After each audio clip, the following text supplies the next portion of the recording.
Hi everyone, I, Giselle M. Untalan, together with Mir Adrian Nicolas, will talk about the return of Romanticism. Romanticism is a literary movement spanning roughly 1790 to 1850. So, ang ini-emphasize dito ay yung pagkakaroon o pagbibuild up ng mga intense emotion kasi yun yung pinanghuhugutan o ito yung pinakang authentic source of aesthetic experience.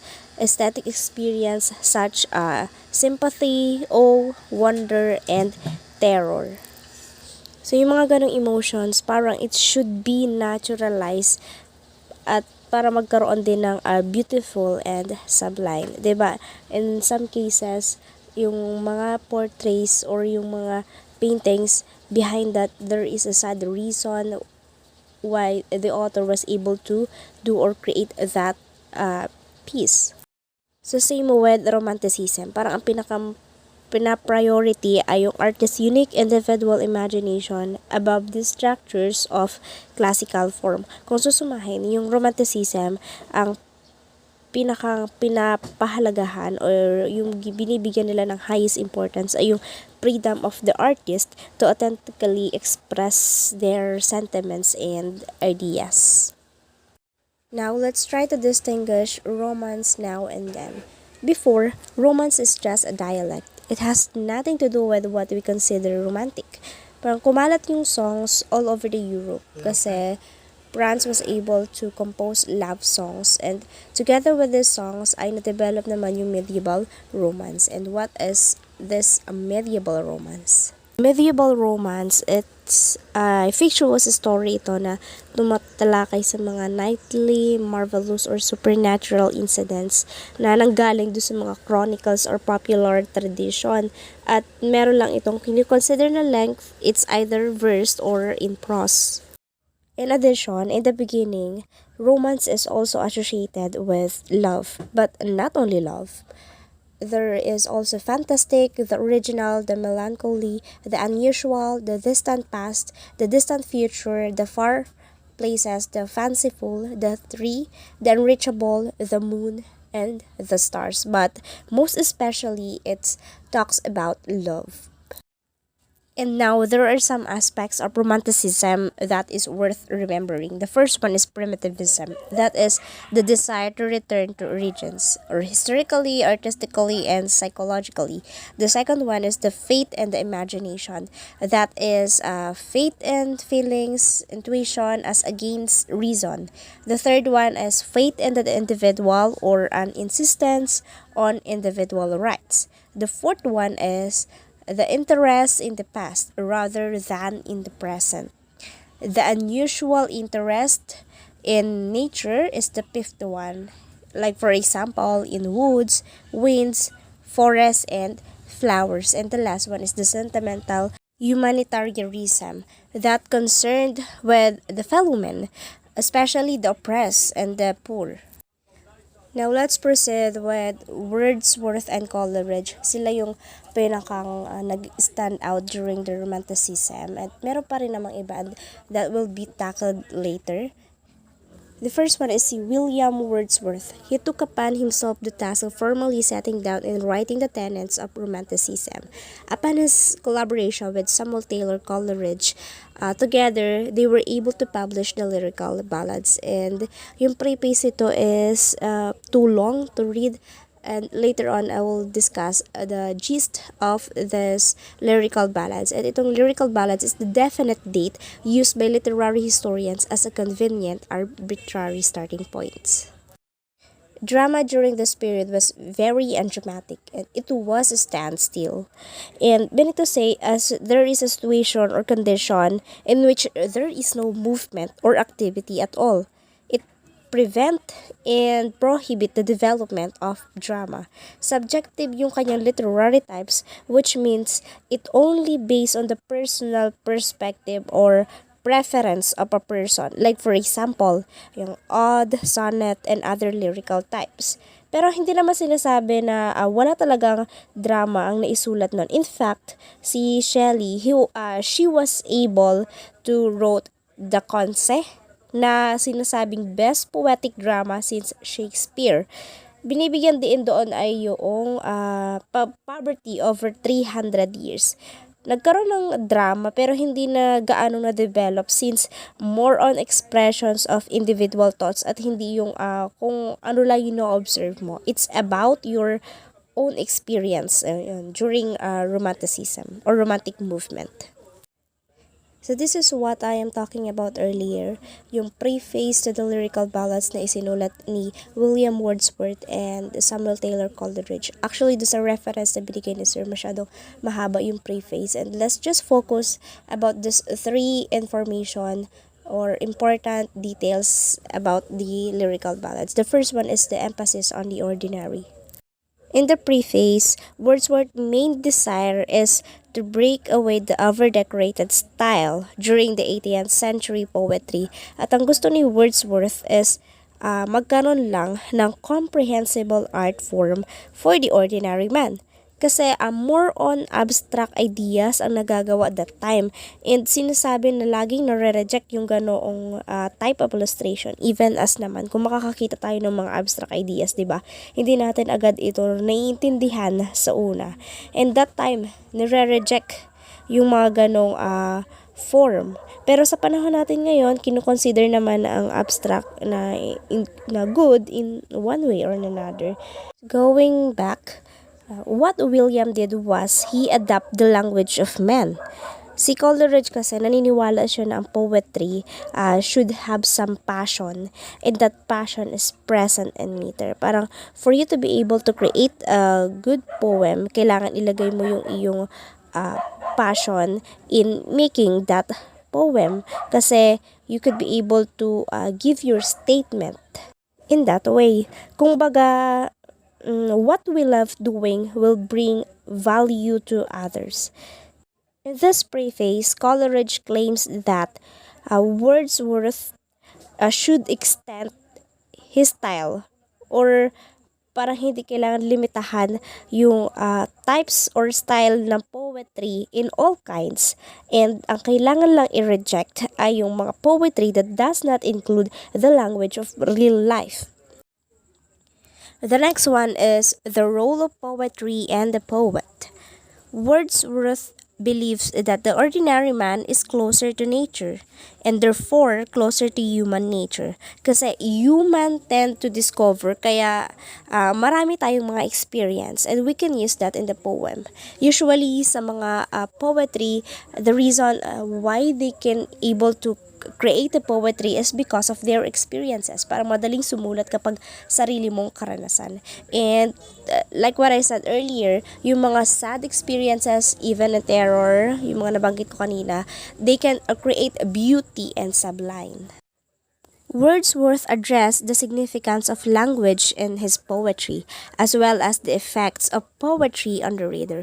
Kailangan magkaroon ng impact or value yung ating poem sa ating reader because as a poet, we are capable of educating the reader by our ability to be affected by absence. In-emphasize naman sa part na ito yung what we called a man speaking to man. Parang meaning there is a connection. We could be able to touch the heart of the reader. Coleridge thinks the role of the poet should maintain some of the previous ideals of poetry regarding language. Ito yung sinasabi natin kung sa Tagalog parang nakapupukaw ng damdamin. Through our poem, we can be able to catch the attention or catch the heart of our reader. And we have the power to influence them. So the last one is the response to public taste. So let's focus on the term public taste, which deals or which means it's more about criticism. Tulad nga nung napag-aralan natin, diba, sa ating lit crit, when it comes on criticism, it's not about our interpretation. It depends on how we are going to perceive a text. So, same with Wordsworth, he wanted that the reader to judge the lyrical ballads by our own feelings. And hindi tayo bumabase do sa reflection o do sa perception ng iba, because it's our own judgments and we have the right to tell or to speak about our own judgment. However, sumasalungat si Coleridge kasi para kay Coleridge, it only gives a negative opinion toward the public taste.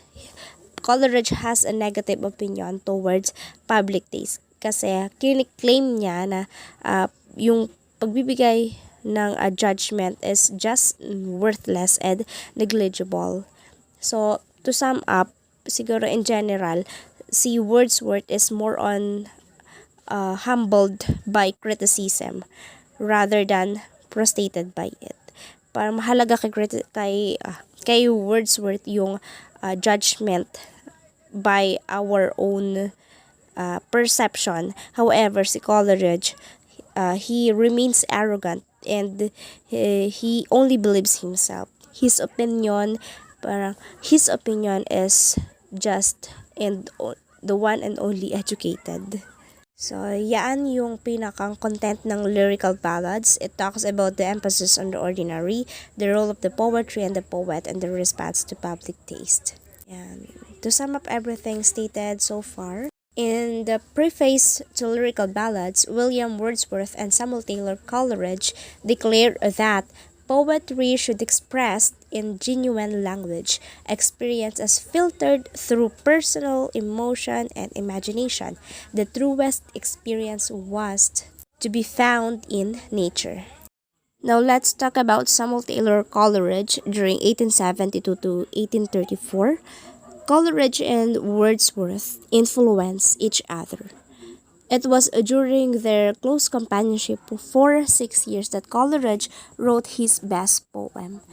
Pero after they parted, parang wala na halos na isulat si Coleridge. It was just because nagkaroon ng addiction si Coleridge, and that leads him to acquire the habit of taking opium. And what is this opium? Opium is a depressant drugs. His addiction resulted in writing one of his famous and beautiful romantic poems. Funny how he was able to create his romantic poem despite of his illness. And speaking of illness, yan, Exmoor yung name ng place kung saan siya nag-retired kasi sa lala ng kalagayan niya because of that addiction. Ito yung poem na yon.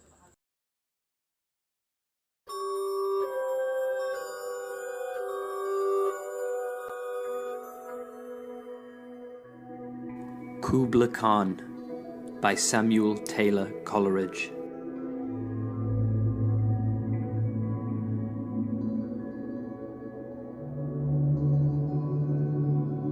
In Xanadu did Kubla Khan a stately pleasure dome decree, where Alph the sacred river ran through caverns measureless to man, down to a sunless sea. So twice 5 miles of fertile ground with walls and towers were girdled round, and there were gardens bright with sinuous rills, where blossom many an incense-bearing tree, and here were forests ancient as the hills, enfolding sunny spots of greenery.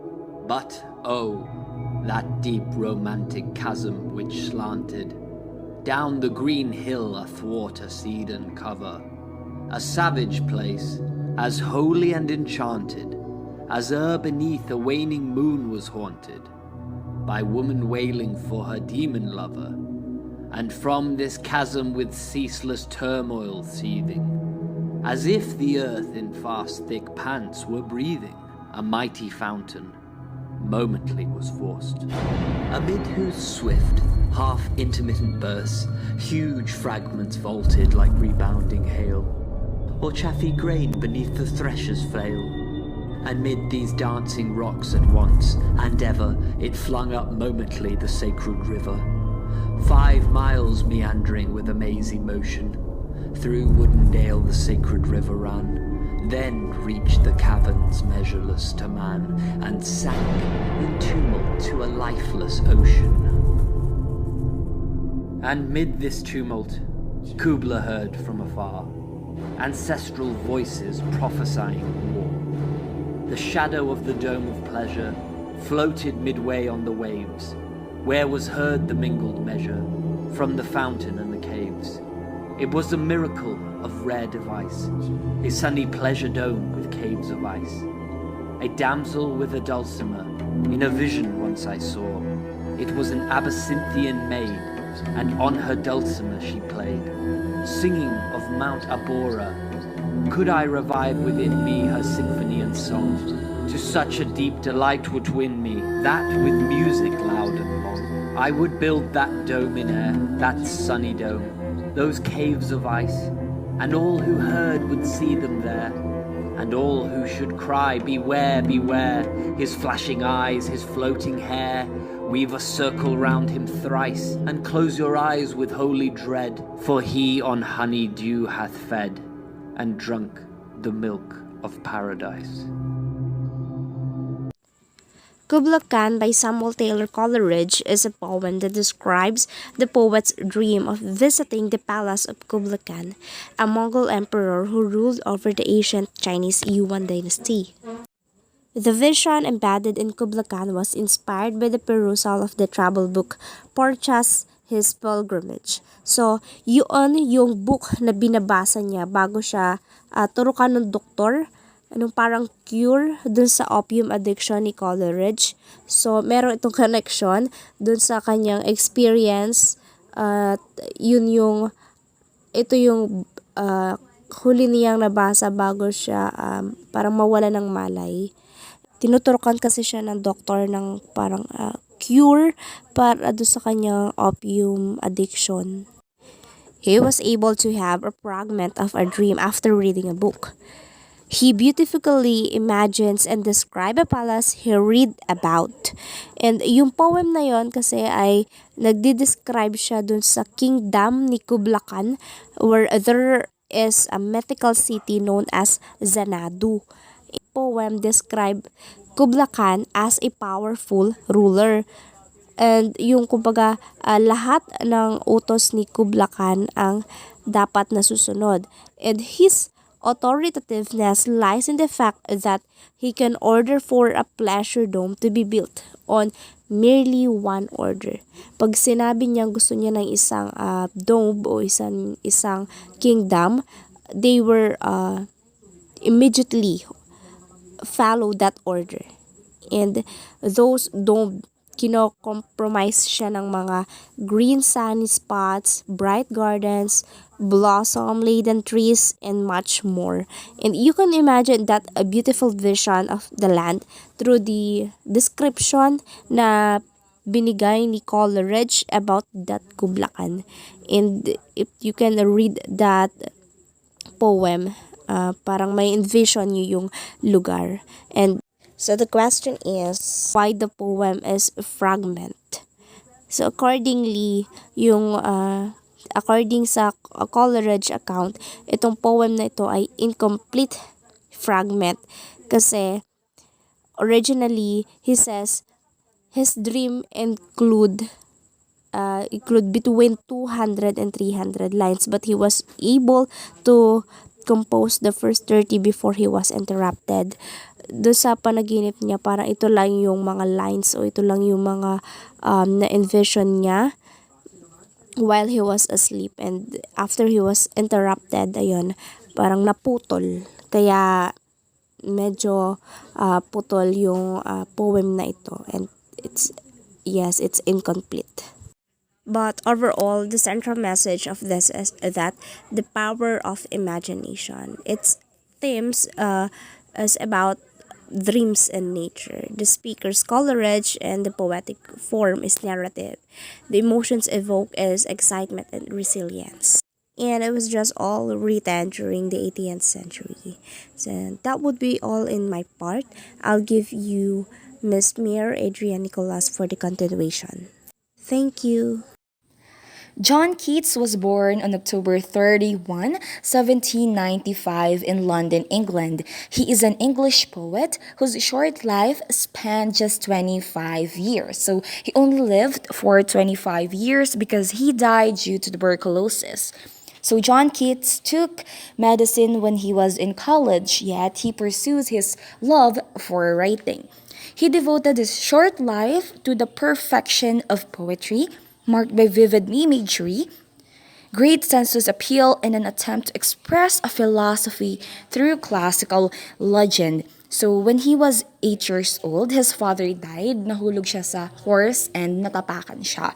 And because his father died, nagpakasal ulit yung mother niya, yet hindi naging successful yung marriage, and his mother died then due to tuberculosis. So nasa lahi talaga nila yung sakit. Okay, so in a more abstract sense, it shaped Keats' understanding for the human condition, both its suffering and its loss. The tragedy helped him in terms of poetry, and he found its beauty and grandeur from the human experience. So the tragedy that happened to his father did not parang serve as hindrance for him to stop writing. Hence, it motivated him to express his emotions and feelings in writing.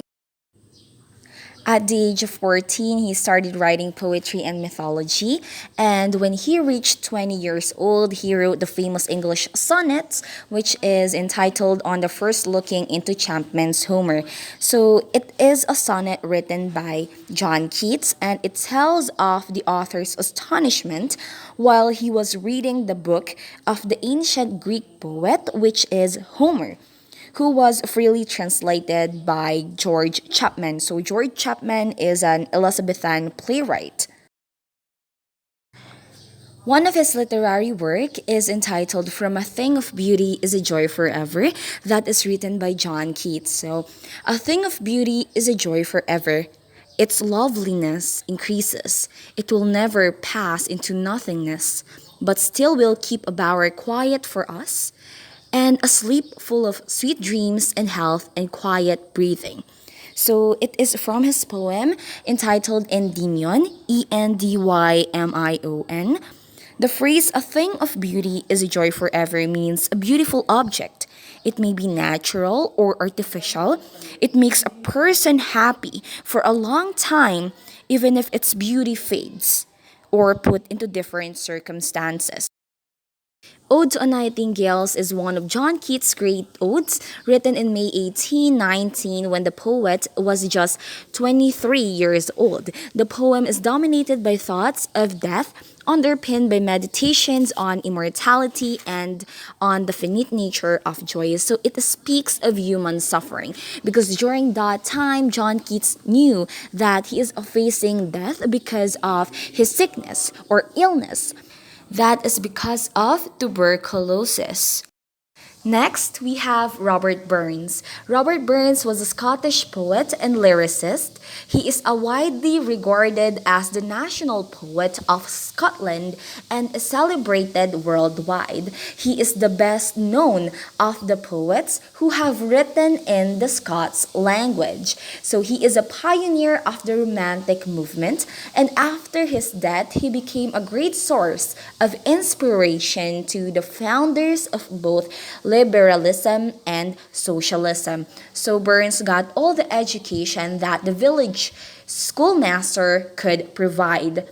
So he came from a poor family, and his father was the one who taught him in terms of reading, writing, arithmetic, geography, and history. At the age of 14, he spent 3 weeks in the town of Aix studying French and Latin.